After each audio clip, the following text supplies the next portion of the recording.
அதிமுக பொதுச் செயலாளர் எடப்பாடி பழனிசாமி நாளை மறுநாள் டெல்லி செல்ல இருப்பதாக தகவல். மத்திய அமைச்சர் அமித்ஷாவை சந்திக்க திட்டம்.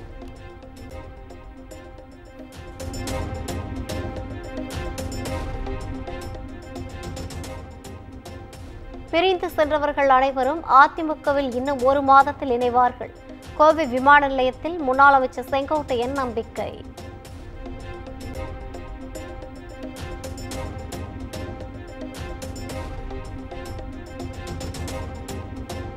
பெரம்பலூர் மக்களை சந்திக்க மீண்டும் வருவேன், தன்னுடைய வருத்தத்தை தெரிவித்துக் கொள்வதாகவும் தாவிக தலைவர் விஜய் எக்ஸ் தளத்தில் பதிவு.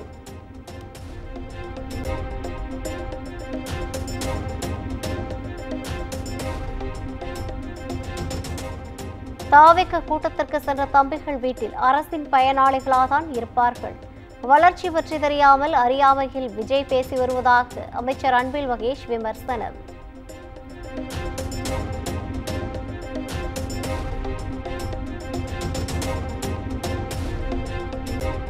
ரஜினி அஜித் வந்தாலும் கூட்டம் வரதான் செய்யும் என சீமான் பேட்டி. விஜய்க்கு வரும் கூட்டத்தை விட நயன்தாராவுக்கு இன்னும் அதிக கூட்டம் வரும் என்று விமர்சனம்.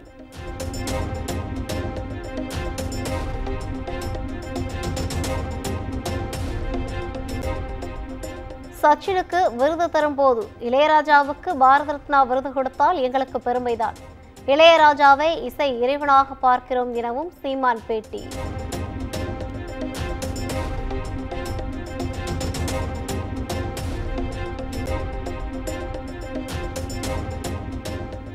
சென்னை ராயப்பேட்டையில் ஜிஎஸ்டி வரி சீர்திருத்தம் தொடர்பான விழிப்புணர்வு நிகழ்ச்சி.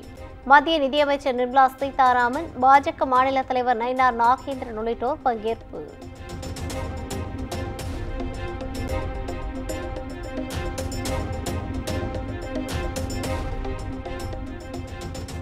ஜிஎஸ்டி சீர்திருத்தம் மூலமாக மாநில அரசுகளுக்கு நல்ல பலன் கிடைத்துள்ளதாக நிர்மலா சீதாராமன் பெருமிதம்.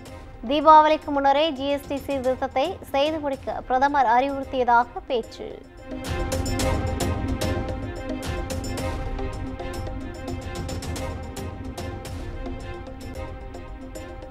இளையராஜாவுக்கு பாரத ரத்னா விருது வழங்க வேண்டும், மத்திய அரசுக்கு முதலமைச்சர் மு.க. ஸ்டாலின் கோரிக்கை.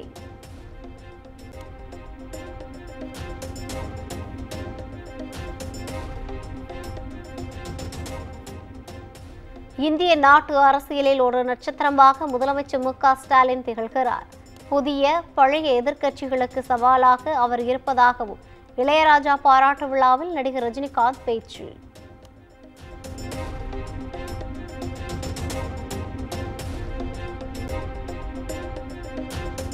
புராணங்களில் அதிசய மனிதர்களை பார்த்துள்ளதாக நடிகர் ரஜினிகாந்த் பேச்சு. கண்ணால் பார்த்த அதிசய மனிதர் இளையராஜா என்றும் புகழாரம்.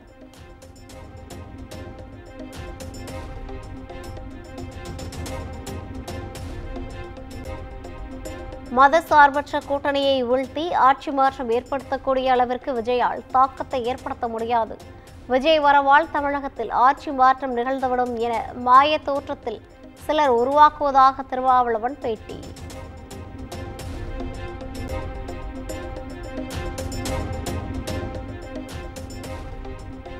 கோவையில் உள்ள பிரபல ஜவுளி கடையில் 3வது நாளாக வருமான வரித்துறை சோதனை. ஜவுளி கடை மற்றும் அதன் தொடர்புடைய இடங்களில் அதிகாரிகள் சோதனை மேற்கொண்டு வருகிறார்கள்.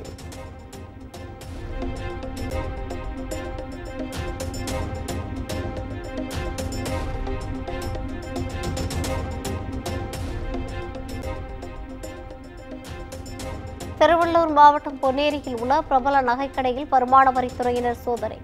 வரி ஏய்ப்பு மற்றும் வருமானத்திற்கு அதிகமாக சொத்து குவிக்கப்பட்டதாக கிடைத்த தகவலின் பேரில் நடவடிக்கை.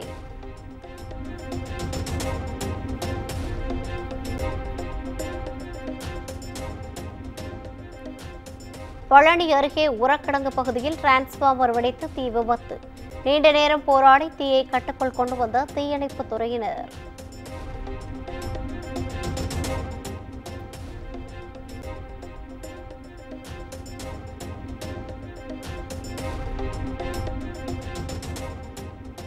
சென்னை ஒக்கியம் துறைப்பாக்கத்தில் உள்ள வணிக வளாகத்தில் தீ விபத்து. மின்கசிவால் தீ விபத்து ஏற்பட்டதாக முதற்கட்ட விசாரணையில் தகவல்.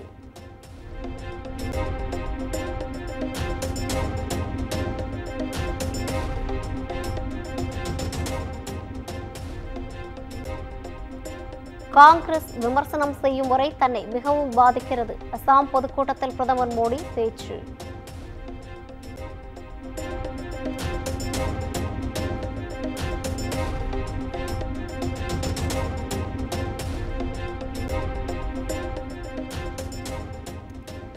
இந்தி மொழி தேசிய ஒற்றுமையை மேம்படுத்துகிறது.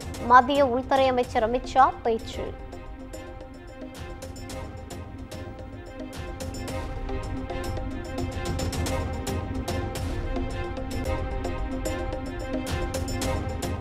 நேபாளத்தின் இடைக்கால பிரதமராக பதவியேற்றார் சுசிலா கார்கி. நாட்டின் முதல் பெண் பிரதமராக பொறுப்பு.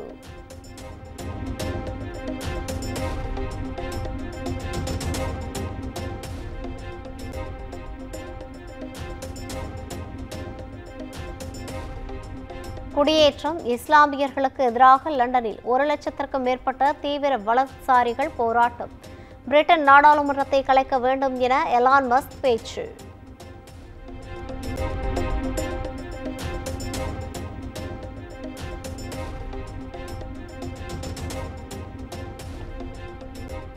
பஹல்காம் தாக்குதலுக்கு பிறகு பரபரக்கும் கிரிக்கெட் களம். ஆசிய கோப்பை T20 தொடரின் லீக் போட்டியில் இந்தியா பாகிஸ்தான் இன்று மோதல்.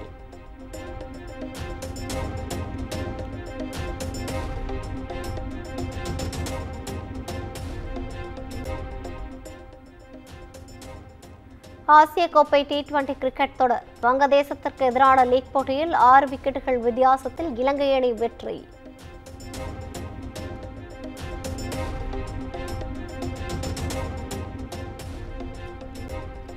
ஆசிய கோப்பை மகளிர் ஹாக்கி தொடரின் சாம்பியன் பட்டத்தை வெல்லுமா இந்திய அணி?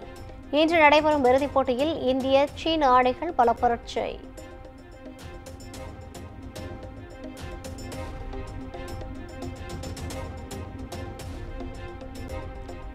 உலக குத்துச்சண்டை போட்டியில் தங்கம் வென்றார் இந்திய வீராங்கனை ஜாஸ்மின் லம்போரியா. 57 கிலோ எடைப்பிரிவில் போலந்து வீராங்கனை ஜூலியாவை ஜாஸ்மின் லம்போரியா வீழ்த்தினார்.